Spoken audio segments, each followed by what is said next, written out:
الحمدللہ رب العالمین والصلاة والسلام علی سید المرسلین اما بعد فاعوذ باللہ من الشیطان الرجیم بسم اللہ الرحمن الرحیم. پڑھیے الصلاة والسلام علیک یا رسول اللہ وعلی آلک واصحابک یا حبیب اللہ. الصلاة والسلام علیک یا نبی اللہ وعلی آلک واصحابک یا نور اللہ. ماہ رمضان رحمتوں کی کان، مغفرت کا پیغام ہمارے درمیان ہے.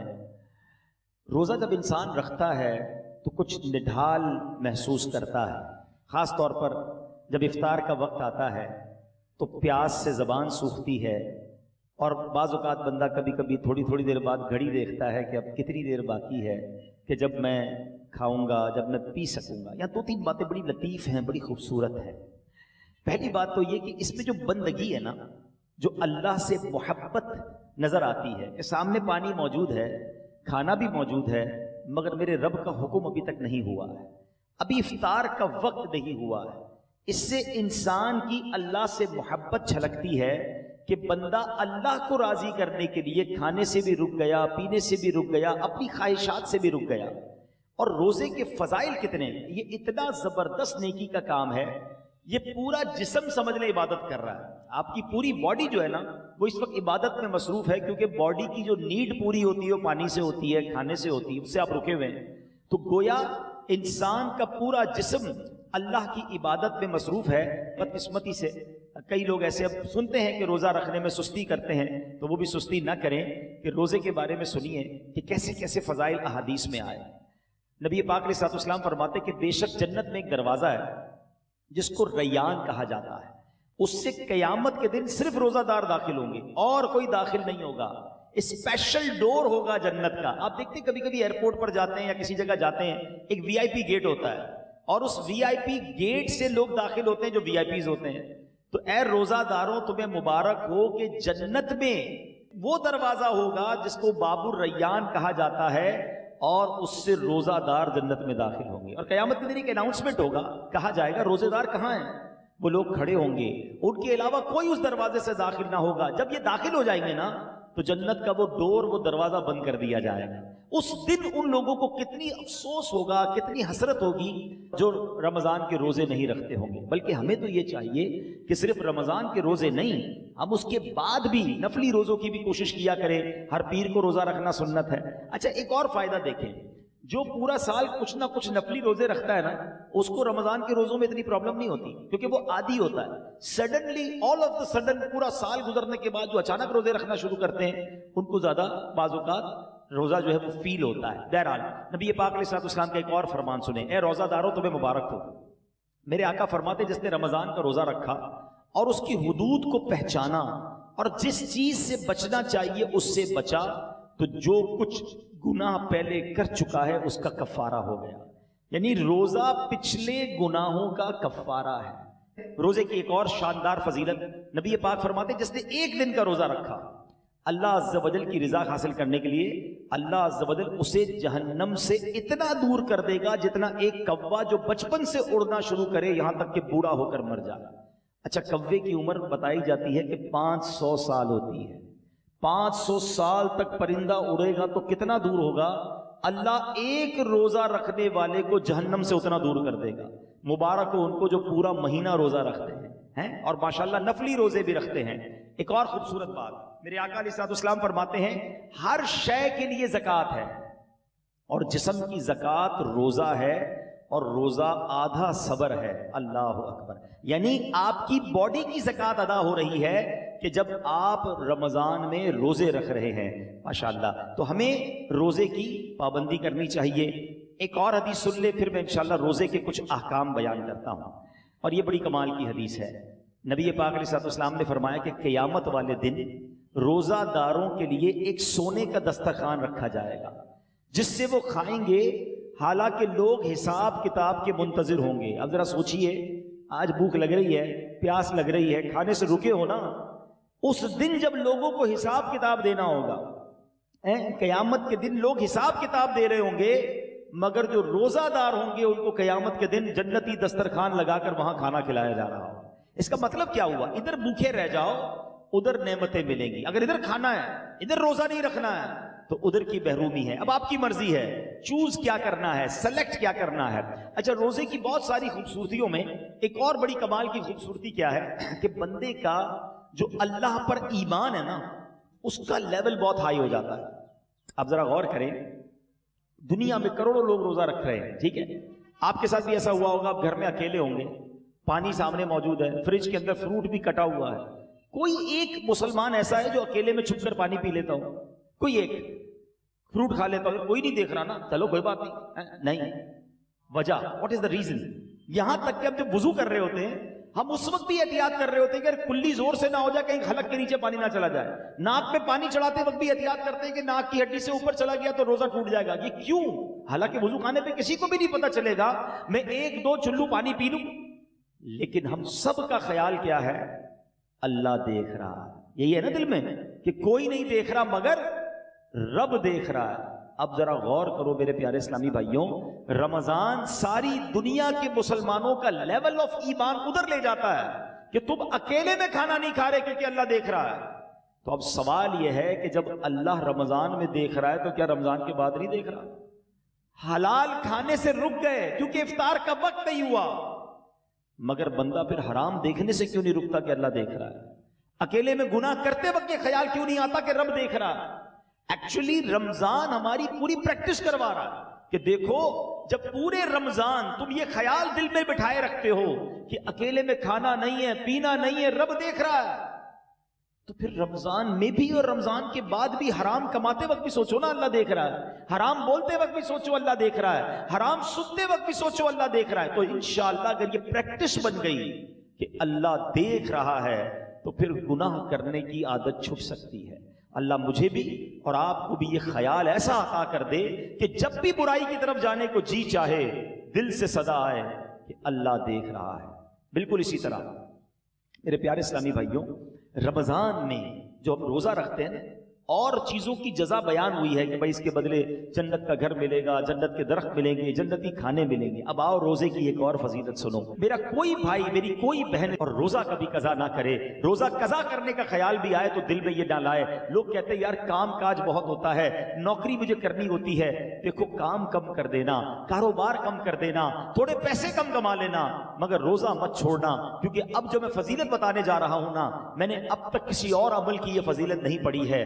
کہ نبی پاک علیہ الصلوۃ والسلام فرماتے ہیں کہ اللہ فرماتا ہے, یعنی یہ حدیث قدسی بھی ہے, اللہ فرماتا ہے فَإِنَّهُ لِي وَأَنَا أَجْزِي بِهِ. اللہ فرماتا ہے روزہ میرے لیے ہے اور اس کی جزا میں خود دوں گا.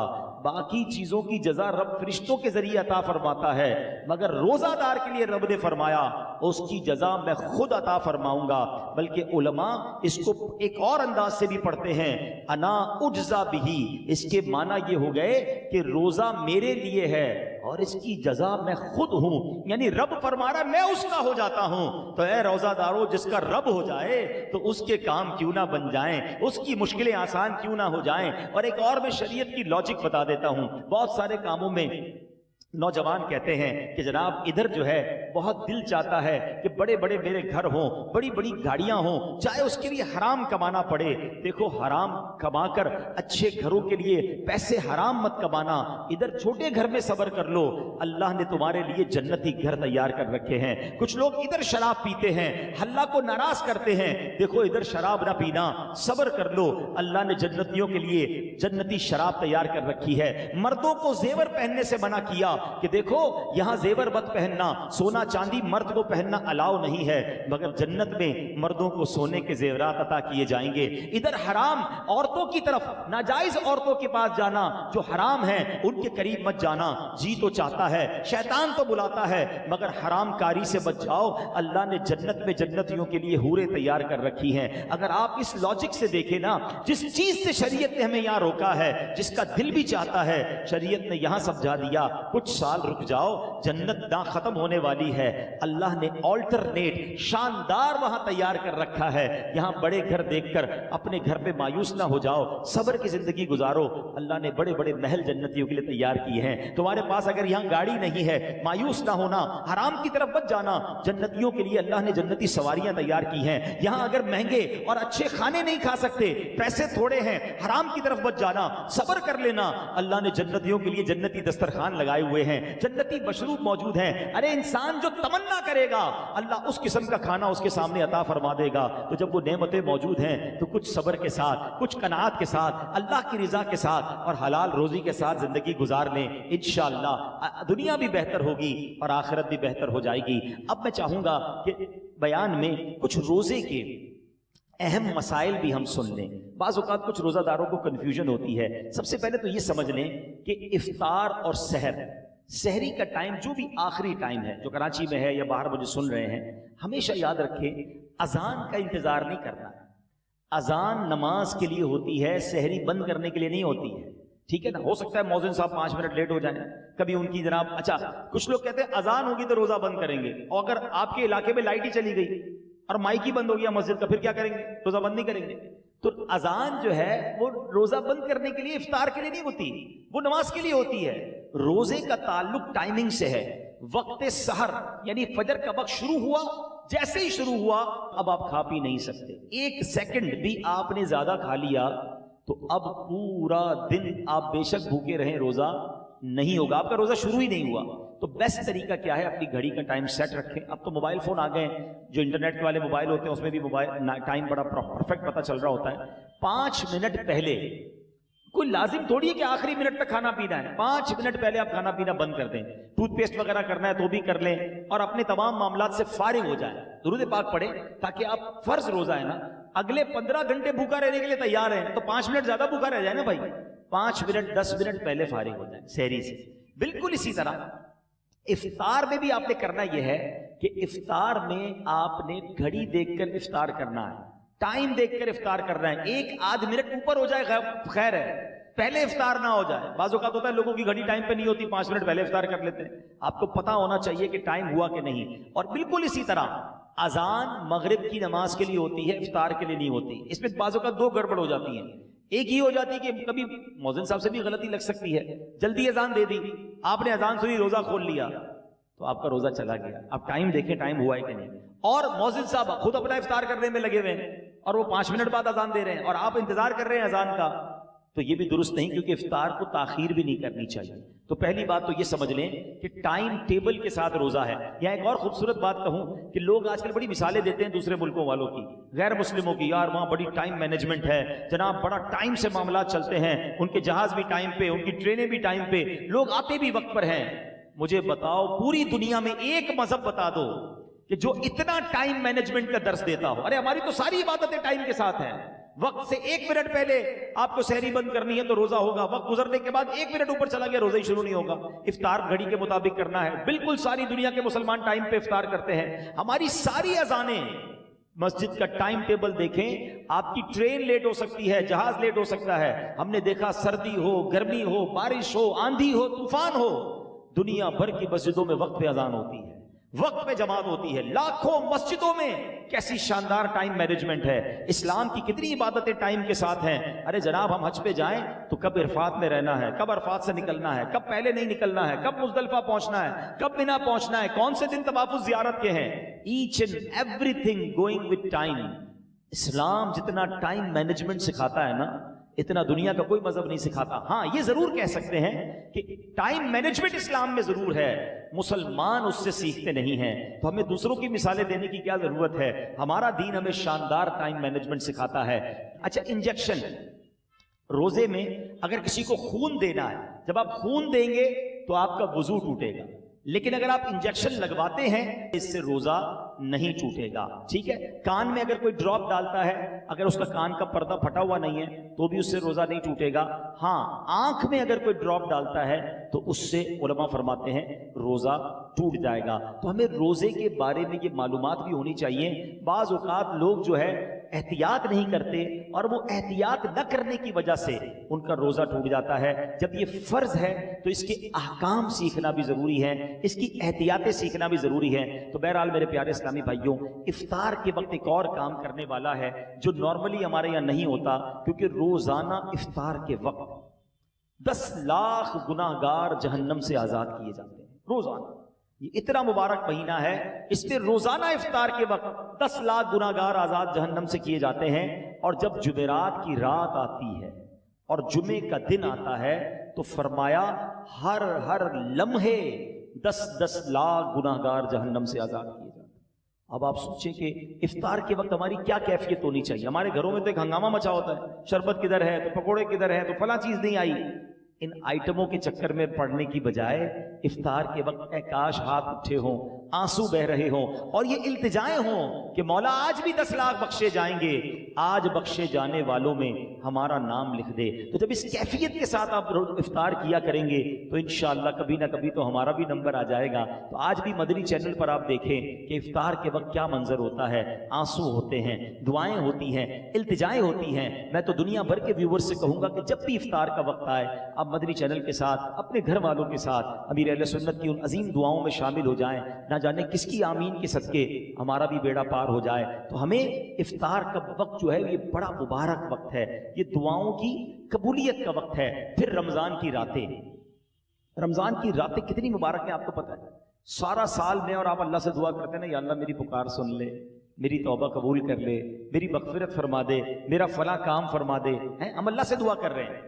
آپ کو پتہ ہے رمضان کی راتوں میں کیا ہوتا ہے, رحمت کے فرشتے یہ آواز لگاتے ہیں, ہے کوئی مانگنے والا کہ اس کی توبہ قبول کی جائے, ہے کوئی توبہ کرنے والا کہ اس کی توبہ قبول کی جائے, ہے کوئی سوالی کہ اس کا سوال پورا کیا جائے. یعنی رمضان میں ادھر سے آفر ہے کہ مانگ لو میں دے رہا ہوں, مغفرت چاہیے تو میں مغفرت دے رہا ہوں, توبہ کرنی تو میں توبہ قبول کر رہا ہوں. مگر آپ دیکھیں کہ آج ہماری راتیں کہاں خرچ ہو رہی ہیں. بہت بڑی تعداد میں لوگ کھانے پینے, گھومنے پھرنے, کرکٹ میچز, پتہ نہیں کیا کیا کر رہے ہیں رمضان میں. ارے اللہ کے بندو, یہ راتیں عبادت کی ہیں, یہ راتیں دعائیں کی ہیں, یہ مانگنے کی ساری زندگی پڑی ہے کھانے پینے کی. تو خدارا رمضان کی راتوں کو ضائع نہ کریں. اور اب میں آخری بات اپنے بیان کی کر لوں جو میں سمجھتا ہوں میرے بیان کی سب سے اہم بات ہے. وہ کیا ہے, یہ اب تک تو میں نے رمضان میں عبادت نیکیاں کرنے کے بارے میں بات کی نا, یہ تو چلے تھوڑی بہت لوگ کر ہی رہے ہیں یا کرتے ہیں, مگر رمضان میں گناہ نہیں کرنا ہے, اس کی طرف توجہ کم لوگوں کی ہے. کیوں؟ دیکھیں رمضان میں گناہ کی پکڑ بھی زیادہ ہے, رمضان میں گناہ کا عذاب بھی زیادہ ہے, مار بھی زیادہ پڑے گی. کیوں بھائی, مسجد کے باہر کوئی گناہ کرے گناہ ہے, لیکن کوئی مسجد کے اندر آ کر گناہ کرے تو بڑا شدید گناہ ہے. کوئی اللہ کا گھر میں جا کر گناہ کرے گا تو اللہ کی غضب کو دعوت دے گا نا. مکہ شریف میں جا کر کوئی ایک نیکی کرے, حدود حرم میں تو ایک نیکی 1 لاکھ نیکی کے برابر, مگر وہاں کوئی گناہ کرے تو 1 لاکھ گناہ کے برابر. اس کی وجہ کیا ہے؟ اتنے مقدس جگہ پر آئے ہو جہاں ساری دنیا عبادت کر رہے ہو, تم ادھر بھی گناہ کر رہے ہو. بالکل اسی طرح رمضان بڑا مقدس مہینہ ہے, جو رمضان میں گناہ کرے گا, احادیث میں یہ مضمون ملتا ہے کہ جو ایک گناہ رمضان میں کرے اس کے 1 سال کے اعمال برباد کر دیے جائیں گے. ہمارے ہاتھ میں موبائل ہوتا ہے, موبائل کھولا, پتہ نہیں کیا دیکھ رہے ہیں, کیا سن رہے ہیں. خدارا اپنی زبان پر, اپنی آنکھوں پر, اپنے کانوں پر ہمیں قابو رکھنا ہے. یہ صرف کھانے پینے سے رکنے کا نام روزہ نہیں ہے. آنکھوں کا روزہ یہ بندہ حرام نہ دیکھے, زبان کا روزہ یہ بندہ حرام نہ بولے, پیٹ کا روزہ یہ بندہ حرام نہ کھائے. ادھر جناب بھوکے پیاسے تو ہیں, باقی سارے گناہ ہو رہے ہیں. احادیث میں یہ مضمون بھی ملتا ہے کہ وہ شخص جو بھوکا پیاسا رہے مگر گناہوں سے نہ بچے, ایسے بندے کے بھوکا پیاسا رہنے کی اللہ کو کوئی ضرورت نہیں ہے. تو کچھ لوگ رمضان میں فلمیں دیکھتے ہیں, ڈرامے دیکھتے ہیں, ٹائم پاس کر رہا ہوں یار, موبائل پہ گیمیں کھیل رہے ہیں. فضول کام نہ کریں نا, یہ پتہ نہیں اگلا رمضان ہمیں ملے نہ ملے. تلاوت کریں, ذکر و اذکار کریں, عبادت کریں, اور اس رمضان میں میں نے اور آپ نے مغفرت حاصل کرنی ہے. یہ بات یاد رکھیے گا. میرے آقا علیہ الصلوۃ والسلام نے جبریل امین کی ایک دعا پر آمین ارشاد فرمائی. صحابہ نے پوچھا حضور آپ نے کون سی دعا پر آمین فرمائی؟ تو نبی پاک نے فرمایا کہ مجھے جبریل امین نے یہ دعا کی کہ اے اللہ, جو رمضان کو پائے اور اپنی مغفرت نہ کروا سکے وہ ہلاک و برباد ہو جائے. اب ذرا سوچیں میرے پیارے اسلام بھائی, دعا کون کر رہا ہے؟ فرشتوں کا سردار. اور آمین کون کہہ رہے ہیں؟ نبیوں کے سردار، تو دعا تو قبول ہی قبول ہے نا. اب رمضان میں جس کی مغفرت نہ ہوئی نا وہ برباد ہو جائے. تو روتے رہیے، التجائیں کرتے رہیے، اللہ سے معافی مانگتے رہیے، تلاوت کرتے رہیے. پتہ نہیں اگلی بار رمضان نصیب ہو کہ نہ ہو. جن کو اللہ نے نوازا ہے غریبوں کی مدد کیجیے، سحر و افطار میں خرچ کیجیے، اپنی زکوٰۃ پوری دیجیے اور اللہ کی راہ میں اور خرچ کیجیے تاکہ غریب مسلمانوں کا بھی بھلا ہو جائے. اللہ کریم سے میں دعا کرتا ہوں کہ رب کریم ہم سب کو ماہ رمضان کی برکت عطا فرمائے، روزے اس کی روح کے مطابق رکھنے کی توفیق عطا فرمائے. اب تک جتنے روزے رکھے اللہ اس کو اپنے دربار میں قبول فرمائے، اور آگے بھی ہمیں پابندی سے پورے روزے رکھنا صحت و عافیت کے ساتھ نصیب فرمائے. اگر آپ اس کلام کو سنتے سنتے آخر تک پہنچ چکے ہیں تو ظاہر ہے آپ کو یہ کلام پسند آیا ہوگا. اسی طریقے کے اور کلام سننے کے لیے ہمارے چینل کو سبسکرائب کیجیے اور بیل آئیکن پریس کر دیجیے. ملتے ہیں اگلی ویڈیو میں ایک اور کلام کے ساتھ. جب تک کے لیے خدا حافظ.